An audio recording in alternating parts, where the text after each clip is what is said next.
What's up, guys? D-Rock1992 here.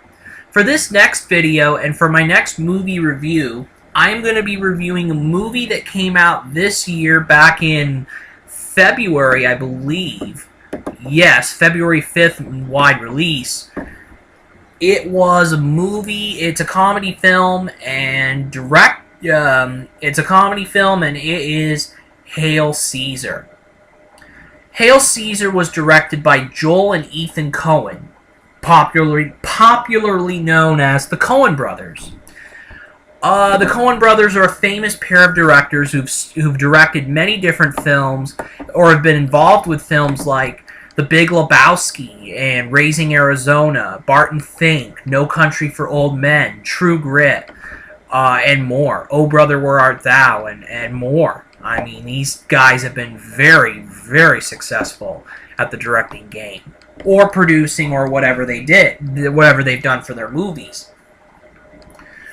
And I'll be honest with you, I had never seen a Coen Brothers movie until I saw Hail Caesar. So, I had never seen one of their movies at all. One of the movies, that they directed, or anything like that at all. So, I had not seen them.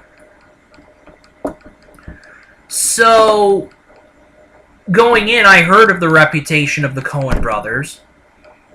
But without further ado, I'm going to get into it. So, Hail Caesar centers on this guy, this Hollywood fixer in 1950s Hollywood.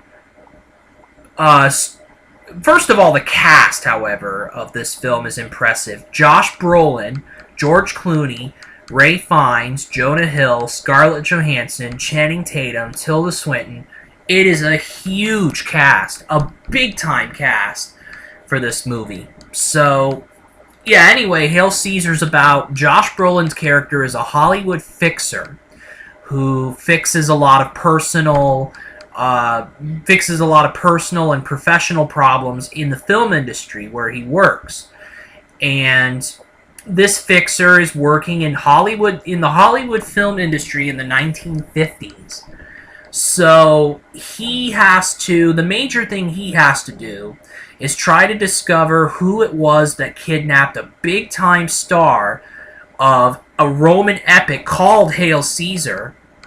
A Roman epic movie called Hail Caesar. The main star of the film gets kidnapped, and he has to try to find out who did it, and, has to try to save the movie, basically, and all that, by getting the star back. Also, he has to deal with a lot of other stuff, a lot of 1950s Hollywood film issues, with a lot of the stars and all that, so that's basically what the plot is about. Now, the performances in this film are all good. I mean, Josh Brolin is I think Josh Brolin is the standout in this film. The film centers around him, and he does a very good job with his character. I think George Clooney, who plays the star who gets kidnapped, George Clooney, I think, does a very good job. Ray Fiennes does a pretty good job as a director, an Eastern European film director. Ray Fiennes also is Lord Voldemort in Harry Potter, and M in the James Bond series. Scarlett Johansson does a nice job in her limited appearance. With Scarlett Johansson and Jonah Hill, they are featured on the theatrical release poster. You think that they're main characters in this film, but they're not. Jonah Hill is in this movie for 10 seconds. That's it. He does he doesn't even do the greatest of jobs in this movie, so he was kind of a disappointment for me. I mean, he just wasn't that good in his limited appearance. It was false advertising because they had him on the poster, and yet he was in the movie for only 10 seconds. Scarlett Johansson was only in the movie for 2 scenes, basically. Johansson did a pretty good job in her role, for sure, but just did not. It was false advertising. The 2 guys that were in the movie the most were Josh Brolin and George Clooney. They are first and second bill in this movie. which is very fair. The third bill in this movie is a guy named Alden Ehrenreich. If I can't... Ehrenreich. Ehrenreich. Yeah. Alden Ehrenreich, if I'm pronouncing the last name right. And Alden Ehrenreich plays a Western cowboy actor who... a Western actor who... And he does a great job, this Alden Ehrenreich. He does a great job in this movie. And what's significant about him is he landed a huge role. He is going to play Han Solo in the upcoming Star Wars anthology film about Han Solo. So, a huge role. Probably Hail Caesar was a big reason why this kid got the role of Han Solo. He was electric in the movie. He was very good. Him and Josh Brolin, I think, were the big standouts in the movie. I think George Clooney did a good job as well. But, I mean, it's Brolin and Ehrenreich.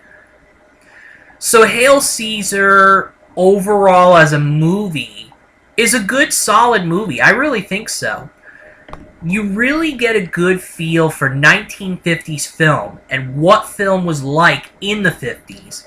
You know, what the stars were like in the 50s, what the surroundings were like in the 50s, the communism scare of the 1950s and all that, the Red Scare, I believe what it was called. So you get a really good feel of that. I think the Coen brothers do a great job of portraying that, for sure. This movie looks stunning. It really does. There are also a lot of pointless scenes that just are there for the sake of being there, I think, and, you know, unfortunately for that, you know, it slowed the pace of the movie a little bit. And then Scarlett Johansson and Jonah Hill were criminally underutilized. I would have loved to see more of them. If you're gonna put them in the movie, in the poster, no less, you better expect that they'll take up a little bit of the screen, more of the screen time than 10 freaking seconds.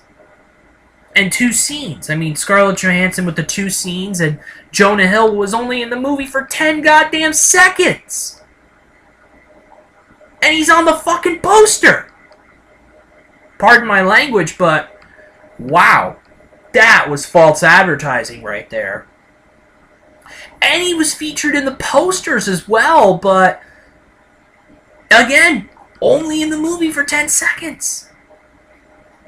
So, I mean, that was a big disappointment there. But overall, it is a good, solid movie. I think Josh Brolin does move the movie along with his character. Alden Ehrenreich, like I said, very good. George Clooney delivers a good performance. Ralph Fiennes delivers a good performance.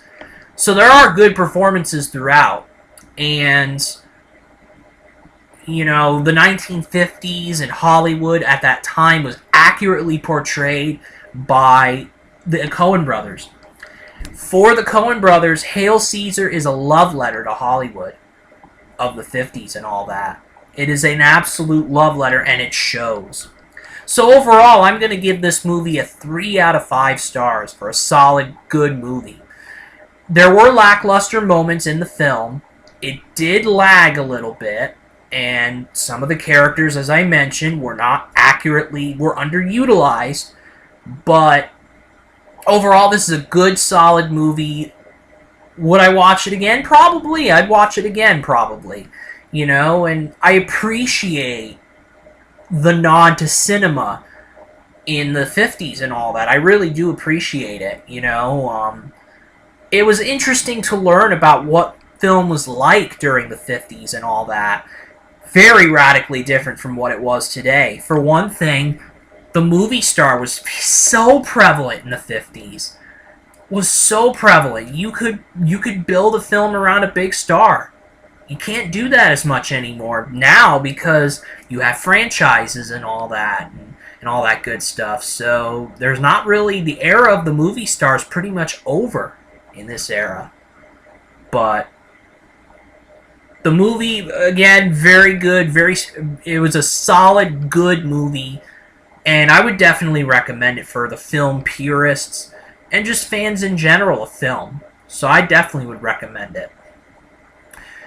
So that is it for this movie review on Hail Caesar. D-Rock 1992 out.